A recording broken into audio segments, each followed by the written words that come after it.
gentlemen, and welcome to this week's Let's Talk Dairy. So, a quieter environment today here in the office in Middleton, in East Cork. We have an event here later on, so I'm in the heartland of a very dry area. And as I said last week, I was going to try and pick up on some of the situation around grass at this stage of September as we kind of hit into our peak target cover.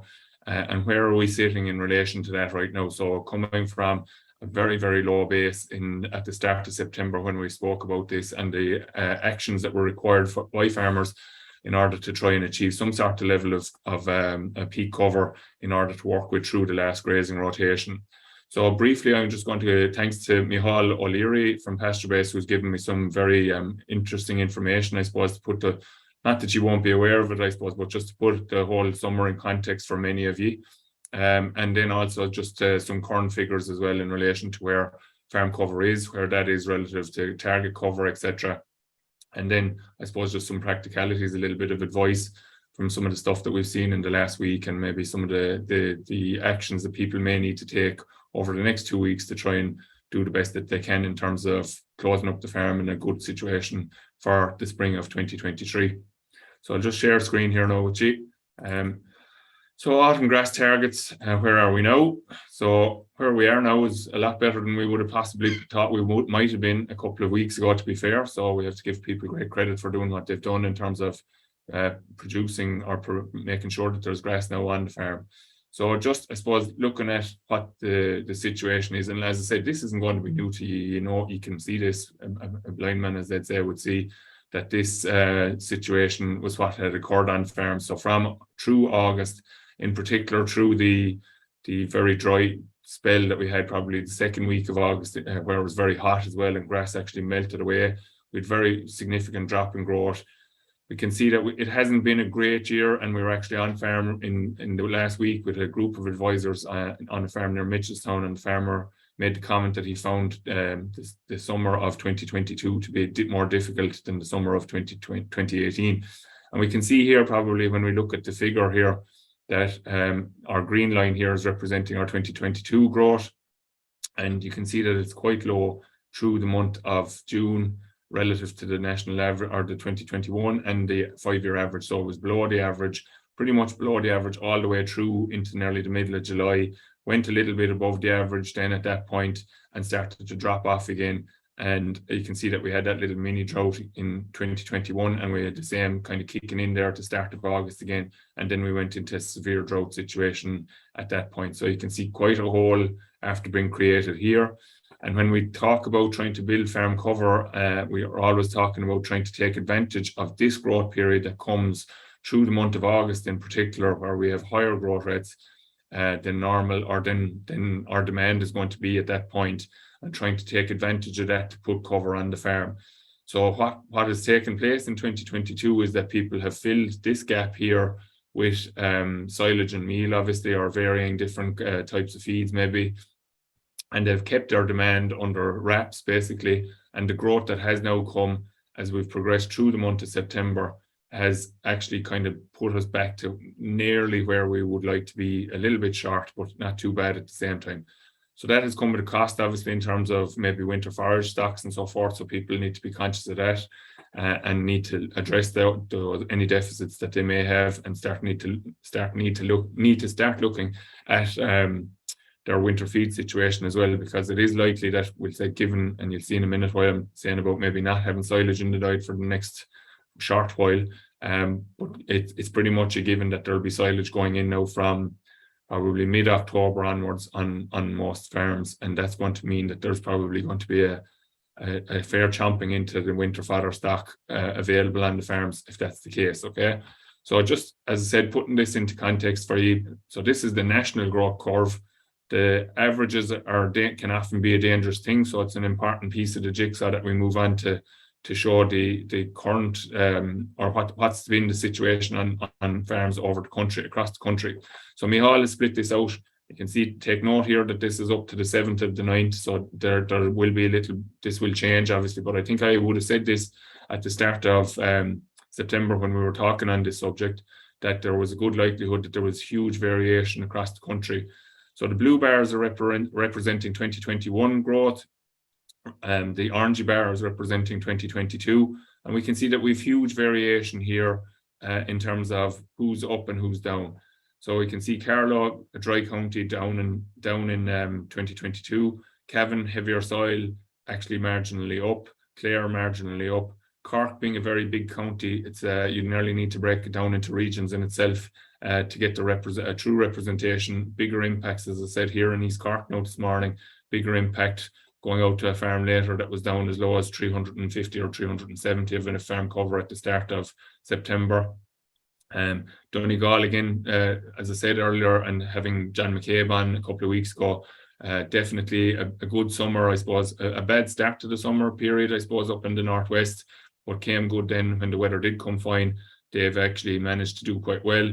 Galway on a par with normal, Kerry on a par with normal, and then moving into the eastern area of the country, I suppose, and the central Midlands, I suppose, Kildare, Kilkenny, Laois, Limerick, surprisingly enough, actually, for a county that would often be considered to have heavier soils, very good dry sections throughout the county, and very severely impacted by dry weather this year. And then as we move along, then again into the northwest region, again, we've quite good growth in Longford, very good growth in Mayo, some minor impacts, I suppose, in Meath, on par again in Monaghan, Offaly, O'Keesh, Sligo, big jump in growth in Sligo, big impacts then in the Tipperary region. Waterford, talking to Shane McCarthy, Eamon Lynch on Power advisors in the Dungarvan region, they would have actually kind of given that very clearly that there was a major impact in their growth in their area. And again, down there a couple of weeks ago, very low average farm covers. Average for the county at the time was 500, which meant that there was a lot of farms that were actually in or around 250 and 300. So they had a lot of work to do. And then Wexford as well, again, talking to Kay O'Connell down there, Martin Doyle, they have been under pressure for grass, and would even comment that it's been kind of an ongoing thing. So this 2022 has been more severe than other years, but that they're kind of struggling for grass through the summer in a lot of cases. And a slight impact then in Wicklow, again, variation in the county of Wicklow between the soil types and topography and so forth as well, impacting. So huge variation. And I would say that county variation, or that cross-country variation between counties is almost a mirror image of what can be happening within counties as well. So very regionalised, and some areas not impacted at all, and other areas impacted quite severely. So that's just putting a picture on what 2022 has been like. Hasn't been an easy year for some, has been a great year for others. So this is just a table that Michal did up for me yesterday evening in relation to where are we now.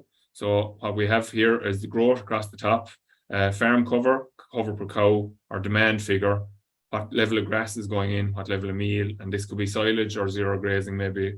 And we have the target here then as to where we would like the farm cover to be, and the percentage of farms that are on target. So growth in the stocking rate is down on the left-hand side of the table here. So a low, medium and high stocking rate, generally looking at kind of 2.5 cows to the hectare here, 3 cows to the hectare at the medium, and 3.5 plus at the high. So growth rates are fairly similar there, 54. I suppose you can take that as an average, kind of around 53 for across the three categories. Farm cover at 834 and the low, and up to 869, more or less the same between the medium and the high stocking rate in terms of farm cover. 351 of cover per cow and the low cow scenario, so fairly good in terms of being where they nearly need to be.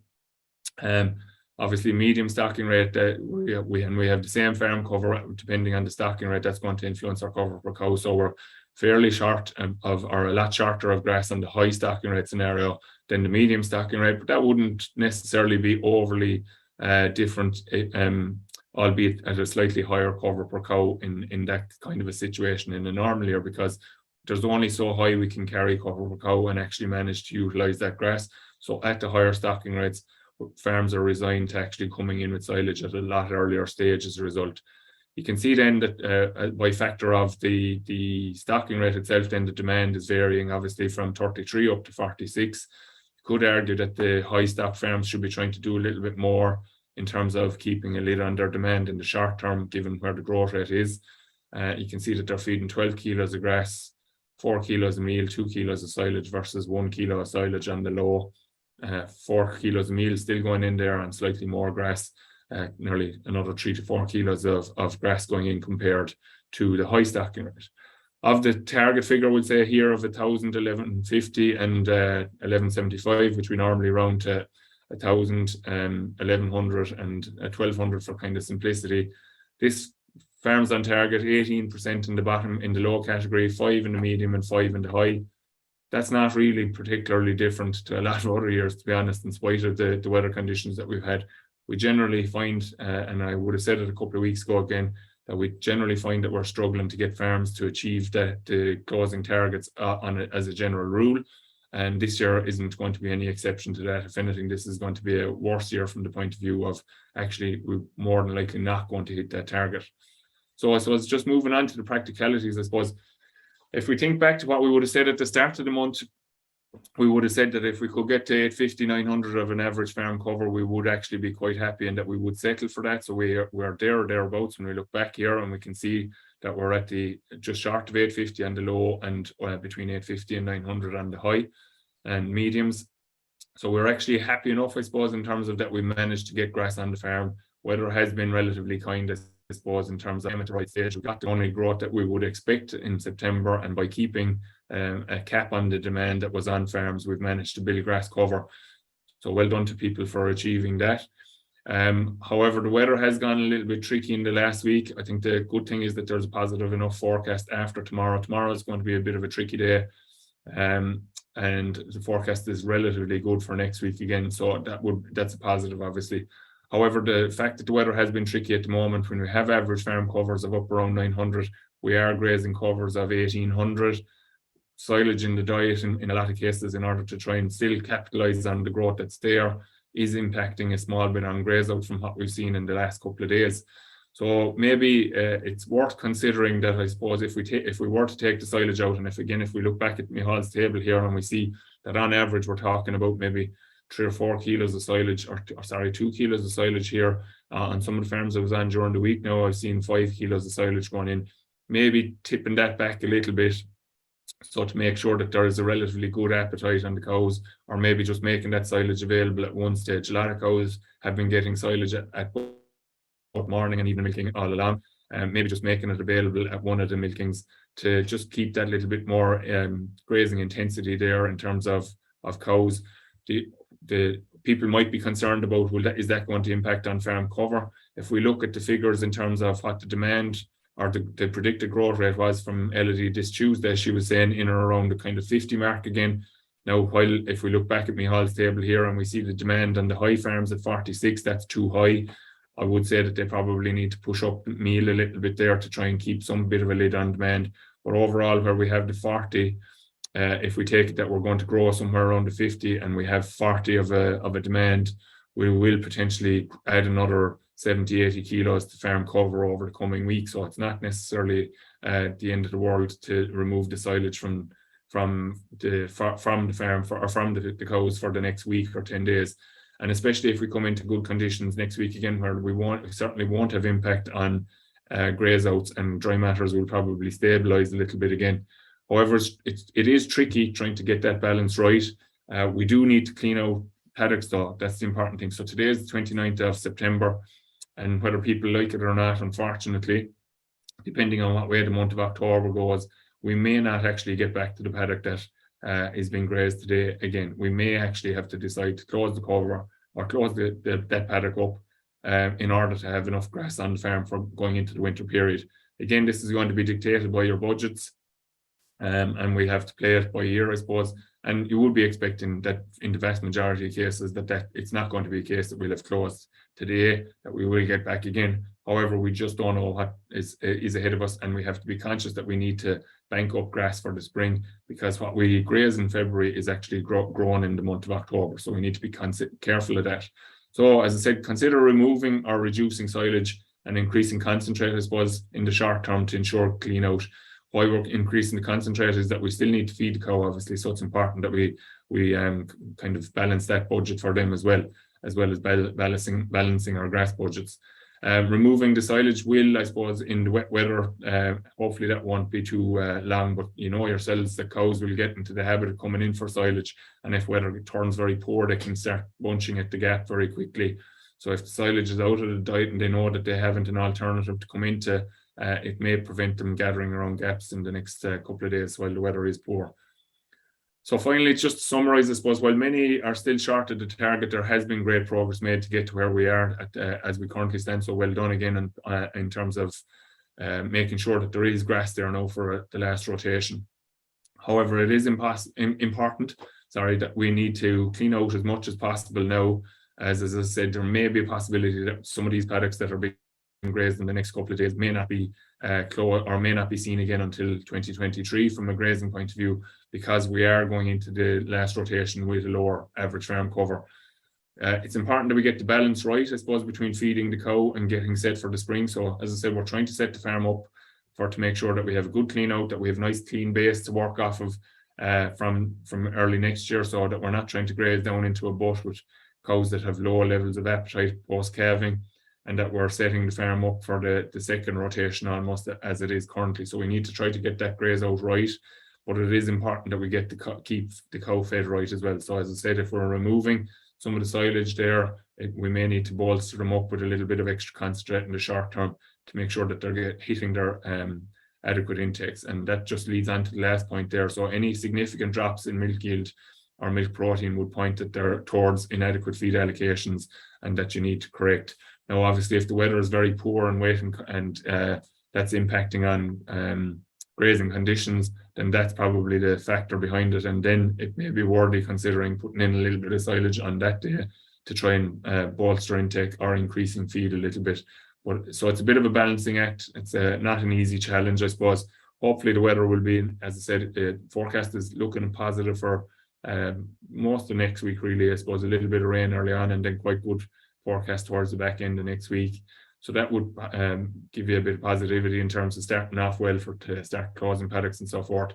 Try to get the graze out as good as possible, because we will be closing ideally. In my mind, I think it's important that people factor in the date of the 1st of October as maybe potentially being a closing date.